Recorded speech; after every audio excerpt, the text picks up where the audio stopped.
पाकिस्तान के डिफ़ॉल्ट का चर्चा तो हर तरफ है, लेकिन क्या आपको पता है कि ग्रीस भी 2015 में आईएमएफ के लोन पे डिफ़ॉल्ट हो चुका है।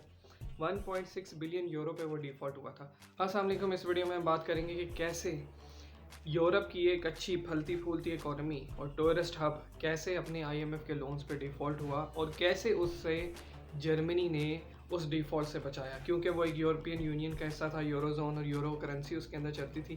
तो इस वजह से जर्मनी भी फोर्स हो गया कि उसको बचाए। तो हम इस वीडियो में बात करेंगे, पहले तो हम वजूहात की बात करेंगे कि ग्रीस आखिर डिफ़ॉल्ट हुआ क्यों।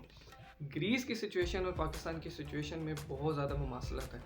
उसकी वजह यह है कि ग्रीस में भी वही टैक्स एवेजन, वही रेवेन्यू का ज़ाया होना और वही गवर्नमेंट के खर्चे बड़े होना मसले मसाइल थे। ऑल्दो वो इकॉनमी जो थी वो छोटी इकॉनमी, हमारी इकॉनमी जो है वो मतलब इन टर्म्स ऑफ पॉपुलेशन हमारी जो इकॉनमी है वो एक बड़ा मुल्क है, ज़्यादा ज़रात की ज़्यादा जगह है, ज़्यादा मतलब कॉम्प्लिकेटेड सिस्टम है, लेकिन वो एक छोटा सा मुल्क था, छोटी सी मतलब सिस्टम थी। लेकिन उसके बावजूद भी उधर भी यही सीन था कि जो भी टैक्स रेवेन्यू कलेक्ट होता था वो गवर्नमेंट के खर्चों में निकल जाता था।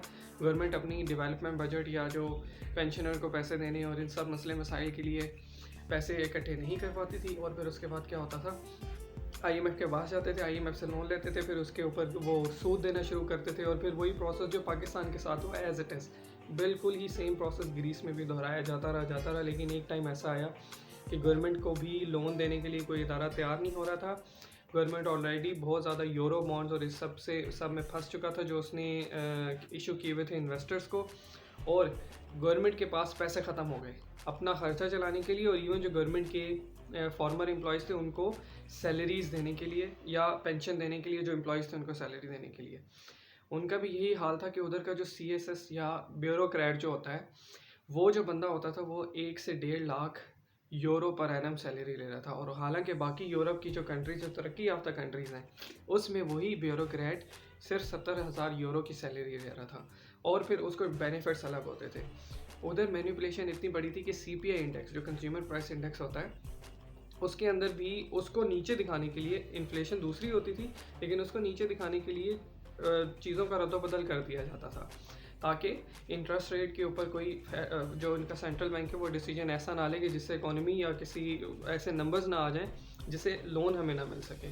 तो इन्फ्लेशन को लो दिखाने के लिए वो नंबर्स को आगे पीछे करते रहे। जब प्रोसेस ज़्यादा लंबा होता गया फिर ऑब्वियसली उनके हाथ से भी बात निकल गई और ग्रीस फिर 2015 में डिफ़ॉल्ट के बिल्कुल करीब पहुंच गया। आईएमएफ के लोन पे तो डिफ़ॉल्ट हो ही गया। फिर हुआ क्या, अवाम रोडों पे निकला, उसके वज़ीर आज़म को कहा कि आप इस्तीफ़ा दो, आप निकलो यहाँ से, और मतलब ये अब हम आपके ऑफिस में हमला और इस तरह करके। लेकिन प्रोटेस्ट जो था वो प्योरली पीसफुल था। उधर की ऐसी ऐसी हौलनाक वीडियोस भी आई कि पेंशनर्स बेचारे एटीएम के बाहर लाइनों में लगे हुए हैं, लंबी लंबी लाइनें, और बूढ़े लोग बेचारे ज़मीन पे बैठ के रो रहे हैं क्योंकि उनको पेंशन नहीं मिली। क्योंकि जो एक गवर्नमेंट का एम्प्लॉई होता है और जो एक छोटे लेवल का बेचारा एम्प्लॉई होता है जो अपनी बना नहीं सका होता कुछ भी, वो बेचारा मजबूर हो गया कि उसको मतलब पैसे उसके पास थे नहीं और वो उधर ही। बहुत ज़्यादा ऐसी हौलनाक सी वीडियोज़ आई थी। लेकिन उसके बाद हुआ क्या कि जर्मनी ने फिर इंटरवेन किया, क्योंकि उसे पता था कि अगर ये यूरो का क्राइसिस है, ये यूरो करेंसी का क्राइसिस है, और इन्होंने जर्मनी से मदद मांगी क्योंकि यूरो जोन के अंदर जितनी भी कंट्रीज़ हैं जहाँ यूरो चल रहा है उसका एक सेंट्रल बैंक है और वो जर्मनी में उसके हेडक्वार्टर्स हैं। तो वो ऑल द यूरोपियन यूनियन के जो हेडक्वार्टर्स हैं वो बेल्जियम में है, लेकिन जो सेंट्रल बैंक है वो उधर है। तो जर्मनी ने फिर आके ग्रीस को बेल आउट किया और इसको लोन दिया, बहुत ही आसान एक साथ या जो भी कह लो कि लॉन्ग टर्म लोन दे दिया। और मज़ीद डिफ़ॉल्ट होने से बचाने के लिए इसको फिर बहुत सारे अपने एसेट्स भी बेचने पड़े।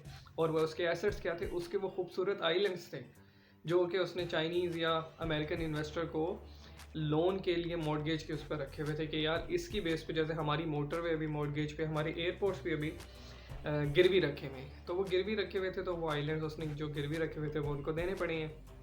और लेकिन फिर भी मुल्क अभी डिफ़ॉल्ट नहीं हुआ और मुल्क को एक बहुत बड़ी क्राइसिस से, मतलब आईएमएफ के छोटे लोन पे डिफ़ॉल्ट हुआ था लेकिन 100% डिफ़ॉल्ट नहीं हुआ था जैसे बाकी पेमेंट्स पे भी। जो बड़ा क्राइसिस था वो ख़त्म हो गया और अगले 5 या 10 सालों के लिए एटलीस्ट उनके पास इतने पैसे आ गए कि वो अपने पेंशनर्स, अपने गवर्नमेंट के खर्चे चला सकें। लेकिन विदाउट रिफॉर्म्स वो नहीं कर सकेंगे, तो उनको ये फोर्स किया कि वो रिफॉर्म्स भी करें और साथ साथ इकॉनमी को चलाएं। तो जर्मनी अगर बीच में ना आता तो ये मुल्क बिल्कुल फारिग हो जाता, अपने मुल्क के सारे एसेट बेच देते, यानी चले जाने थे किसी और के पास, और ये मुल्क जो था ये बिल्कुल अपने घुटनों पे आ जाता। और ऑब्वियसली जब लोगों के पास खाने के लिए पैसे नहीं होते तो फिर वो क्या करेंगे, वो तो वायलेंस ही चूज़ करेंगे, क्योंकि ये भूख एक ऐसी चीज़ है जो कि इंसान को मतलब वो कुछ करने पे भी मजबूर कर देती है जो कि शायद वो कभी इमेजिन भी नहीं कर सकता था। तो जर्मनी ने अगर साथ ना दिया होता तो फिर ग्रीस भी डिफ़ॉल्ट हो जाता, और जर्मनी ने बेसिकली उसका साथ भी इसी वजह से दिया था क्योंकि वो ये नहीं चाहता था कि यूरो करेंसी जो कि जर्मनी की भी करेंसी है वो वीक हो, या यूरोपियन यूनियन की जो करेंसी है वो वीक हो, क्योंकि उसका इम्पैक्ट पे जब एक कंट्री बैंकरप्ट हो रही है तो उसका इम्पैक्ट पे करेंसी पे भी आना था। तो करेंसी वीक ना हो और स्टेबल रहे यूरोजोन, एटलीस्ट जो यूरोपियन यूनियंस है वो स्टेबल रहे, तो वो उसकी स्टेबिलिटी के लिए उसने, और फिर ज़ाहिरी बात है जर्मनी का जो बिज़नेस है वो यूरोजोन के अंदर ज़्यादा है, उसकी जो इकॉनमी है यूरोजोन के अंदर ज़्यादा चल रही है, तो उसने इन सब फैक्टर्स को मद्देनज़र रखते हुए ग्रीस को बचाया। अब हमने अपने अपने से सवाल करना है कि हमारे पास ऐसा क्या है, हमारे पास कौन सा ऐसा मुल्क है जो अपनी सर्वाइवल के लिए हमें बचा सकता है। तो ऑब्वियसली हमारे लिए अरब तो कंट्रीज़ खड़ी हो सकती हैं, लेकिन इसके अलावा और कोई नहीं खड़ा हो सकता, क्योंकि हम चारों तरफ दुश्मनों से घिरे हुए हैं, या मोस्ट प्रोबेबली चाइना खड़ा हो जाए, लेकिन चाइना भी एक हद तक खड़ा होगा, वो भी अभी अपनी क्राइसिस में है। तो ये अभी हमें फ्यूचर में देखना होगा, अगर IMF अभी हमें पैसे नहीं देता तो फिर पाकिस्तान की क्या सिचुएशन हो सकती है। अल्लाह ना करे ऐसा ना हो, लेकिन फ़िलहाल पाकिस्तान की इकॉनमी और पाकिस्तान का सर्वाइवल प्योरली IMF पर डिपेंड कर रहा है। बाकी अल्लाह मालिक है क्या होता है, लेकिन ज़्यादातर चांसेस यही है कि वो पैसे हमें बहुत जल्द दे देंगे और पाकिस्तान को एटलीस्ट डिफ़ॉल्ट नहीं होने देंगे। और जो रिफॉर्म्स इन्होंने कर रही हैं, जो थोड़े थोड़े कर रही हैं, वो भी इस मुल्क के लिए फ्यूचर के लिए एटलीस्ट फ़ायदा होगा, क्योंकि करंट अकाउंट डेफिसिट पर हमारा काम हो जाएगा। बाकी अगर आपको ये मेरी वीडियो पसंद आई हो तो प्लीज़ ये चैनल सब्सक्राइब कर लीजिएगा। अल्लाह हाफ़िज़।